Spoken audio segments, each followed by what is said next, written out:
Alégrate, porque en la noche ya no hay tinieblas, porque la luz nació en Belén. Alégrate, que el cielo baja, no tengas miedo. Hola, buenos días, estudiantes de noveno año. Hoy, miércoles 16 de diciembre, un día más para ser bendecido por Dios Padre en este gran día. En nombre del Padre, del Hijo y del Espíritu Santo. Amén. Y también a nuestra Madre, la Virgen María, que sigue intercediendo por cada una de nuestras peticiones y sobre todo que nos cubra con su sagrado manto. Pues bien, escuchamos una música de fondo donde ya hace falta poco para ese gran nacimiento. Entonces, seguir abriendo sus corazones para que sigan preparándose y el niño Dios pueda nacer en nuestros corazones. Pues bien, hoy, miércoles 16 de diciembre, nos volvemos a encontrar en una clase más de estudios sociales. Podemos observar en la gráfica de la pizarra la crisis económica, la crisis de 1999, el salvataje económico y la solvencia económica. Esto es lo que conlleva en la historia, sobre todo en Ecuador. Vamos a visualizar realmente qué fue lo que pasó en esa época. Realmente Ecuador sufrió, valga la redundancia, sufre obviamente un golpe muy fuerte en su economía. Obviamente en ese entonces, siendo presidente, Yamil Maguad. Entonces un quiteño sube la presidencia, pero realmente en la administración que tenía fue un desastre en aquella época. Y esto es lo que conlleva a esa crisis económica en Ecuador en el año 1999. Para quizás algunos de su edad no pueden recordar de pronto esta historia porque ustedes no estaban. Más bien sus padres, sus abuelos son los personajes que más palparon, vieron la situación de Ecuador en aquella época, y eso fue marcando en la historia esa situación que se fue prolongando obviamente por la recesión económica con sus efectos asociados. Es decir, sufrió obviamente una tasa de desempleo, un cierre de empresas y un descenso del consumo y de la inversión que existía en ese tiempo. Mucho de impacto financiero. Vamos a anotar aquí, fue un suceso de impacto financiero. Marques, por favor, de impacto financiero. ¿Por qué es un impacto financiero? A ver, ¿quién me lo puede decir? ¿Qué es un impacto financiero? Un impacto financiero realmente en la parte socioeconómica, si está alta, está baja, y lo que fue afectando en la historia y de la cual Ecuador atravesó en esos finales, en esos tiempos de 1999 a 2000, entrando, obviamente varios bancos privados fueron cerrados porque no tenían solvencia económica, no había ese flujo, porque realmente sucedió esto, porque el gobierno de esa fecha fueron que realmente se llevaron todo.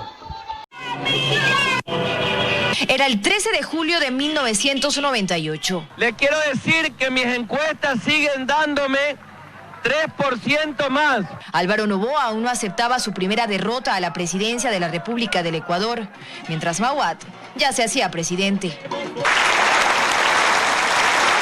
Pero ese 10 de agosto de 1998 en Ecuador no solo hubo nuevo gobierno, también rigió la nueva constitución. A un mes de sus funciones, el nuevo primer mandatario, preparado en Harvard para gobernar, devaluó el sucre en un 15%, acogió las exigencias del Fondo Monetario Internacional e incrementó las tarifas eléctricas, de combustible y gas. En el 98 se cede también al gobierno estadounidense la central de la base de Manta. La firma de la paz con Perú, de la que el presidente se ocupó personalmente, trajo cierta calma. Estamos ganando la paz. El acuerdo se selló el 26 de octubre de 1998 en Brasilia con esta imagen. Maguad entregándole una cantimplora a Fujimori, Quizá pensando que por este momento de la historia iban a ser recordados, sin saber el complicado destino político que tendrían ambos. En el 98, el Congreso aprobó la Ley de Reordenamiento en materia económica, que dio vida a la Agencia de Garantías de Depósitos, para salvar al sistema bancario. Es decir, para que, como pasó, el Estado se haga cargo de la deuda de la banca. Finalmente, el 8 de marzo de 1998 llegó el feriado bancario. Hemos considerado necesario prolongar por un día el feriado bancario decretado hoy por la Junta Bancaria. El gobierno jamás va a incautar, jamás va a confiscar las cuentas de nadie. Algo que Maguad no cumplió. Por 5 días cerraron los bancos. Fueron intervenidos 11 establecimientos. Se congelaron los depósitos de más de 2 millones de sucres por un año. El 70% de los bancos cerró. La desesperación se apoderó de familias enteras en Ecuador, donde incluso hubo suicidios. El Estado comenzó también a controlar a Filambanco, mientras los hermanos William y Roberto Isaías, hoy prófugos, huyeron del país. Fernando Aspiazu, gerente propietario del Banco del Progreso, fue acusado de peculado y detenido, pero no en silencio. ¿Qué pasó con los aportes que entregó el señor Fernando Aspiazu para la campaña que llevó a la presidencia al doctor Yamil Maguad? Mientras las protestas, gritos y lágrimas no paraban, más de 3 millones de ecuatorianos comenzó a hacer maletas. Se da la mayor ola migratoria del país. Y sus remesas se convierten en el segundo rubro de ingresos en Ecuador. Que entiendan un poco por qué algunas decisiones como las que yo tomé eran necesarias para el país. Estas declaraciones las dio Maguad 5 años después de ser derrocado. ¿Fue Maguad el causante de la crisis o fue Maguad la persona que manejó la crisis? Esa pregunta para mí es fundamental. Roberto Isurieta, quien fue su director de comunicación, no cree que es justo recordarlo como el responsable de la crisis. En un movimiento desesperado, Maguad llama a la dolarización el 9 de enero del 2000. El cambio fue drástico y el costo de conversión injusto para quienes tenían sus depósitos en sucres. $1 equivalía a 25.000 sucres en ese entonces. Pero sus cálculos ya no alcanzaron. ¡Sigue el paro, señor periodista! Esta imagen de militares dando paso a los indígenas para que se tomen el Congreso Nacional y el Palacio de Gobierno demostró que ya no había vuelta atrás. Yamil Maguad, el 21 de enero del 2000, pasó a la lista de presidentes derrocados en Ecuador. Y sube el autoproclamado Gobierno de Salvación Nacional con Lucio Gutiérrez y Antonio Vargas, presidente de la CONAIE. Un presidente derrocado no abandona el cargo, simple y llanamente porque está derrocado, no tiene los elementos para poder ejercerlo. Y esa es la verdad. Y fue el general Carlos Moncayo, hermano de Paco Moncayo, quien fue a decirle la clásica frase al presidente Yamil Maguad: las Fuerzas Armadas le quitan el respaldo, señor presidente Yamil Maguad. Y en ese momento se cayó el presidente Yamil Maguad, no fuimos nosotros. Esa noche hay triunvirato en Ecuador, pero después, el vicepresidente Gustavo Noboa asume el cargo. Hoy, 19 años después, Noboa niega haber sido un vicepresidente conspirador. Se declara inocente también del feriado bancario y de la dolarización. Yo me sentí lastimado, pero agradecí a Dios no haber conocido nada. ¿Sabe por qué? Porque no fui cómplice. Y esa es mi felicidad más grande. Sin embargo, mantuvo las medidas económicas de Maguad. Gustavo Noboa logró la renegociación de la deuda externa, pero aumentó las tarifas de transporte público. Se hablaba incluso de un aumento del IVA que finalmente no se dio. La presión por parte de movimientos indígenas fue más fuerte. Gustavo Noboa también intentó privatizar las compañías telefónicas y eléctricas. Pero pese a la presión económica y por la presión social, esto no se dio. Hoy se alegra, ¿por qué? Porque si no, hubieran dicho que eso había sido inmoral y yo estuviera capaz en la cárcel. Pero la historia de Gustavo Noboa no se cerró cuando dejó de ser presidente. Solo 6 meses después, estaba pidiendo asilo a República Dominicana. Fue acusado del pago ilegal de $48 millones de bonos globales de deuda externa del año 2000. En enero del 2013, Ecuador tiene ya nuevo presidente. Lucio Gutiérrez llega al poder con el apoyo de movimientos de izquierdas e indígenas, pero pronto observan ciertas contradicciones. Hace un pacto con el Partido Social Cristiano y firmó una carta de intención con el FMI. Hubo también aumento en el precio de los combustibles. En diciembre del 2004, convocó a una sesión del Congreso para renovar la Corte Suprema. Todos los magistrados fueron destituidos. Ya en el 2005, Guillermo Castro Dájer y su Pichicorte anularon los juicios en contra de Abdalá Bucaram, Gustavo Noboa y Alberto Dajic. ¡Abdalá vuelve a su patria! El retorno de Bucaram, los ofrecimientos incumplidos, además de las contradicciones de su gobierno, cultivaron aún más a un movimiento ciudadano que apareció en abril de 2004. Eso es lo que hacen estos forajidos. La multitud hace su reunión. Son los forajidos. Pero el pueblo se ha aprendido, porque yo soy... Y se convierte en el primer movimiento ciudadano del país, que por primera vez no está encabezado por movimientos indígenas o de grupos militares. Y en medio de la multitud también se divisó por primera vez a Rafael Correa. Declarar. Pero respaldado aún por las Fuerzas Armadas, Lucio Gutiérrez declaró estado de excepción. Declárase cesantes los magistrados de la actual Corte Suprema de Justicia. Bucaram debe volver al exilio a Panamá, pero nuevamente la suerte estaba echada. El 20 de abril del 2005 las Fuerzas Armadas le retiraron su apoyo y queda registrada su ida de Carondelet. Se va Gutiérrez. Se va Lucio Gutiérrez, señores. Gutiérrez sale por los techos a bordo de un helicóptero del ejército. Mientras, en Ciespal, el Congreso Nacional comenzaba a escribir la otra parte de la historia. Dayana Monroy, 24 horas. Todo Guayaquil. Ahora restringido, ya no se puede ir hasta el último piso y participar y ver esa belleza de Guayaquil que tiene, sobre todo toda la perla del Pacífico.